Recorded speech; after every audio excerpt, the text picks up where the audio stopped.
Oi, gente, sejam muito bem-vindos. É um prazer estar aqui relatando para vocês, conversando com vocês, mostrando um pouquinho para vocês de como foi essa aventura nossa de sair do Brasil e chegar aqui nos Países Baixos com duas crianças, na verdade, uma criança e uma adolescente e um cachorro.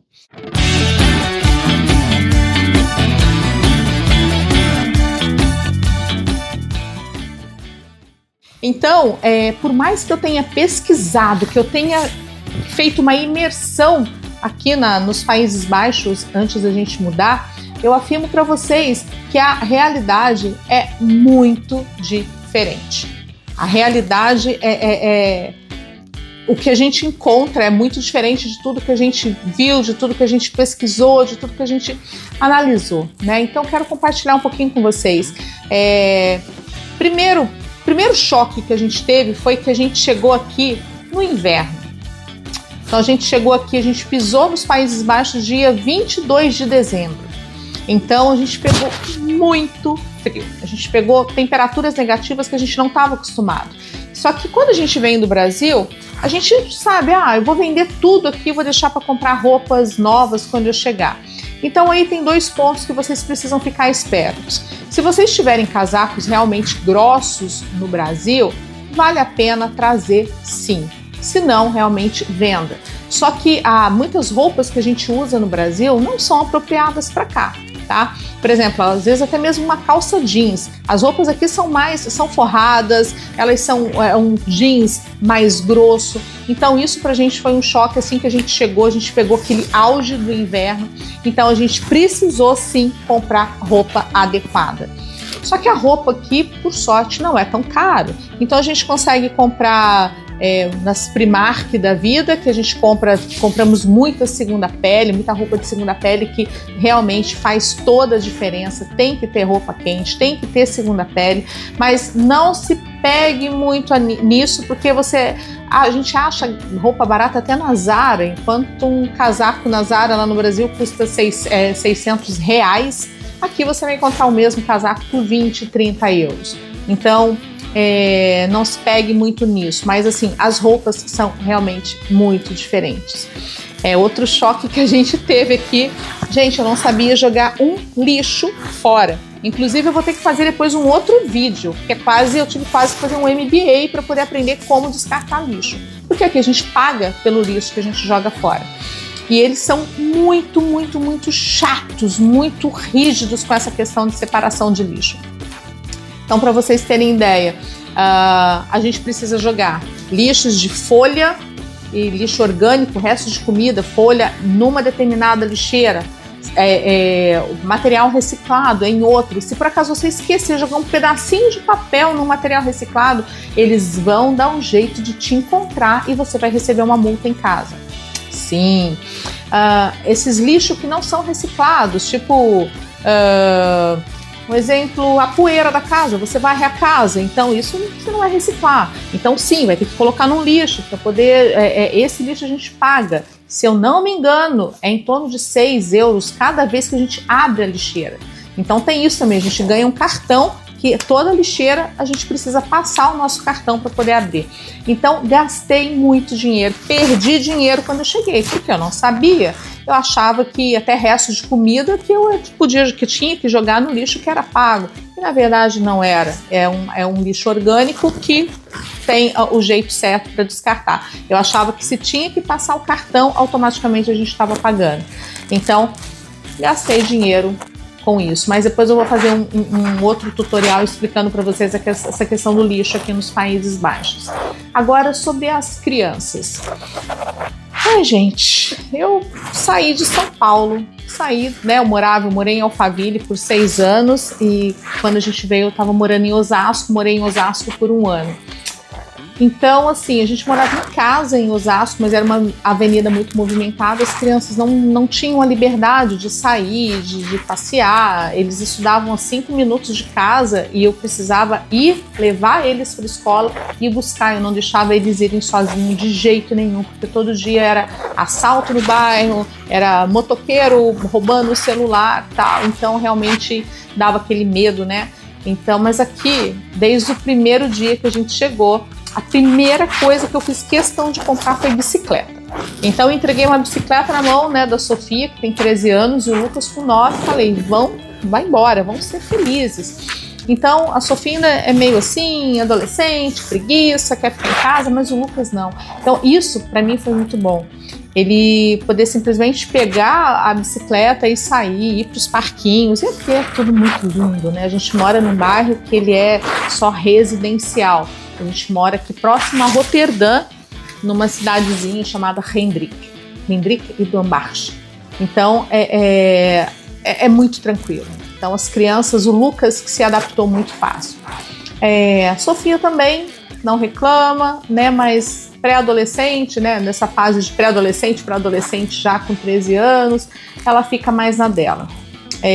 Outra coisa que a escola, né? Eu acho que o colégio que eles estão aqui é um colégio público, mas que nem se compara com o colégio particular que eles estudavam no Brasil. Né? Então isso pra gente também foi uma grata surpresa. A gente sabia, né, que a infraestrutura das escolas aqui na Europa eram muito boas, a gente sabia que o ensino é diferente, e realmente eu afirmo para vocês, o Lucas, ele já chegou, ele não foi para um colégio de transição, ele com 9 anos, ele já entrou direto no grupo 5 aqui, só que é diferente. A sala dele, as crianças falam o quê? Holandês. E meu filho não fala holandês. Então, está sendo um choque cultural muito grande também, né? E no Brasil, ele tinha terminado o 3º ano e ele estava indo para o 4º ano. Então, aqui ele já chegou no grupo 5 da escola, sendo o único brasileiro na escola. Para falar que não tem outro brasileiro, tem uma garota de 12 anos que já está na escola há 2 anos, mas ela é filha de holandeses. Então ela consegue se comunicar muito bem em holandês já, mas o Lucas não. Então a gente sabe que a criança ela aprende bem mais rápido, né? Então isso para ele também está sendo assim ele está tendo que se desafiar para poder realmente aprender, né? E ele fala um pouquinho de inglês, então o pessoal conversa com ele em inglês, ele consegue entender um pouco. Mas o holandês vai ter que correr atrás. Outro ponto da adaptação deles que está pegando bastante é a matemática. Como ele estava no 3º ano, tinha passado, a gente chegou em dezembro, então ele fechou o 3º ano no Brasil. Gente, sério, a matemática aqui é totalmente diferente do que as crianças aprendem no Brasil. Aqui eles trabalham muito com raciocínio lógico e tudo é cronometrado. Isso é sério, se você pretende vir, já começa a trabalhar essa questão com seus filhos. Aqui o ensino é todo cronometrado. A gente estranhou que quando a gente foi fazer uma entrevista no colégio dela, a moça, né, que estava nos atendendo, deu um papel para ela com palavras só em holandês e pediu para ela ler. Quando ela começou a ler, ela ligou um cronômetro. E minha filha leu a folha toda por 2 vezes e a moça cronometrou isso. Até então eu não sabia o porquê, né? Mas então meu filho começa na escola e chega a folha de atividades para ele fazer. Normalmente não tem dever de casa aqui na Holanda, mas como o Lucas chegou agora, então o professor está passando bastante coisa para ele fazer para estudar em casa. Gente, é sério, listas, deixa eu até ver se... Depois eu até acho e mostro para vocês. Listas enormes de tabuada. E essas listas, as crianças têm 2 minutos para fazer a folha inteira. Então eles têm técnicas de raciocínio lógico, eles são muito... eles pegam, as crianças aqui, elas aprendem a pegar as coisas assim no ar, a fazer, como se diz? A fazer associações com os números, né? Um exemplo, para ela poder decorar o quanto é um exemplo, 8 vezes 4 e 8 vezes 6, às vezes ela tem dúvida, mas se ela sabe quanto é 8 vezes 5, então ela consegue subtrair ou adicionar aquilo de uma forma mais rápida, mas eles fazem isso de um jeito muito automático. Então, eles trabalham isso com as crianças, é importante vocês darem uma pesquisada aí direitinho, porque eu não sabia disso, sério. Eu pesquisei sobre estudo, sobre não sei o quê, tudo que eu pesquisava falava que o conteúdo era quase o mesmo. E sim, o conteúdo é quase o mesmo, tá? Só que o que muda é a dinâmica da matemática. As crianças da sala do Lucas já com 9 anos de idade, já sabem a tabuada até do 10, de frente para trás, de trás para frente, e fazem assim, quase que 100 números ali em 2 minutos. E o meu filho ainda não faz. Então, mas ele gosta da escola, ele ama a escola, ele ama os esportes, mas é puxado. Porque ele chega da escola, ele entra aqui na escola 8h30 da manhã e ele fica até 3h30 da tarde. Então, assim, é bastante tempo. E quando chega em casa, eu ainda preciso cair dentro junto com ele, tanto no holandês como no inglês, né? A Sofia, com 13 anos, como que tá sendo essa adaptação dela? A Sofia, ela é mais tímida. O Lucas, com 9, ele vai no mercado, ele não sabe, ele se vira e ele vai dar um jeito de perguntar, vai falar tudo embolado, mas ele se resolve. A Sofia não, a Sofia já fica com mais receio, ela tem mais vergonha de falar, vergonha de se expor. Então a gente acompanha, né, o jeito dela. Só que hoje, somente hoje, um mês depois do Lucas começou na escola dia 23 de janeiro, a Sofia está começando na escola hoje, dia 23 de fevereiro, porque estavam aguardando para fechar uma turma na escola dela, porque ela, assim, com 13 anos, ela vai para uma escola de transição. Eles chamam de colégio ISK. E a escola do Lucas fica a 3 minutos daqui da minha casa de bicicleta, é muito próximo. A Sofia já fica 1 hora daqui de casa de ônibus ou meia hora de bike. Só que por enquanto ela tá indo de ônibus para a escola. Então até isso, a gente nunca andou de ônibus no Brasil. A gente nunca pegou um ônibus lá, porque a gente tinha carro, fazia tudo de carro. Então aqui, e além do mais, mesmo se a gente tivesse que pegar um ônibus, acho que eu duvido que eu ia deixar minha filha sozinha de ônibus, entendeu? Mas agora ela pode, sim, entrar no ônibus e ir sozinha para a escola. Então, né, ela vai chegar na escola já para poder me contar como foi esse primeiro dia, e eu confesso que eu tô muito ansiosa. Então, a Sofia, a gente tem preocupação com ela muito grande, porque ela já tem 13 anos. As crianças aqui de 13 anos já estão com um pezinho no vestibular, né? Não é o vestibular, aqui o sistema é diferente, mas assim, já estão mirando a universidade. E a Sofia chegou agora aqui. Então é uma preocupação que a gente tem. Então com ela eu vou ter que correr também com 2 idiomas, o holandês e o inglês, porque o inglês abre portas para ela, para a universidade em outros países, né, fora da Holanda. Então se ela quiser estudar, fazer uma universidade, tentar uma universidade em Londres, falando inglês fluente, ela consegue, e a gente também consegue mudá-la para um colégio que só fala inglês, um colégio que tem o currículo internacional. Então o inglês também abre porta. Então se seus filhos já chegarem aqui falando inglês fluente, eles já vão estar um passo bem na frente do que os meus, que apesar de estarem no colégio considerado bilíngue, de ter o inglês 3 ou 4 vezes na semana, aqui na hora realmente de se comunicar, eles travam, né? Principalmente a minha mais velha. E é isso, pessoal, a gente chegou agora, esse aqui é o primeiro vídeo que eu tô fazendo aqui no canal para vocês, e tem muita coisa para compartilhar com vocês, desde coisas de supermercado até esse dia a dia deles na escola. Eu quero fazer um vídeo contando para vocês como vai ser esse primeiro dia da Sofia na escola, e para vocês estarem acompanhando e estarem junto com a gente aí nesse momento de transição, tá ok? E tem uma novidade também que eu quero contar para vocês. Nesse processo de imigração, a gente sofreu muito. Eu sou economista, eu tenho MBA em projetos, trabalhei por anos como gerente de projetos, e eu sou uma pessoa do planejamento.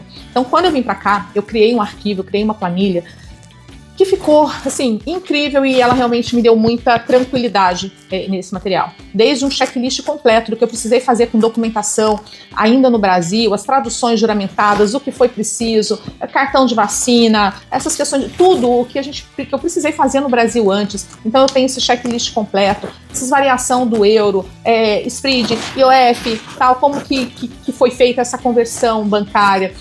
Eu parei para fazer uma análise também de qualidade de vida desses países, para entender qual seria o país que mais se adequava à nossa necessidade de vir para cá, e o dinheiro que a gente foi juntando, enfim, essa planilha, ficou completa, e eu vou disponibilizar depois o link aí para vocês conhecerem o meu site, conhecerem esse material, porque ela foi, assim, um grande adianto pra gente, e eu tenho certeza que ela pode ser útil para você também, que tá passando por esse processo de imigração, tá? E eu acho que o meu site, né, chama Strategy 828, porque na minha vida, né, eu tenho muita certeza que eu usei esse versículo como lema da minha vida, sabe? Que todas as coisas contribuem para o bem daqueles que amam a Deus. Então, se a gente chegou aqui na Holanda hoje, você pode ter certeza que foi muito estudo, foi muitos tombos, foram muitas lágrimas, foi muito medo, mas o Senhor tinha um plano pra gente, e hoje a gente está aqui para cumprir a vontade dele. E eu tenho certeza que se o Senhor colocou isso no seu coração, de você mudar de país, de você recomeçar a sua vida, eu tenho certeza que Deus tem um plano para você também, e Ele quer te usar aonde você estiver.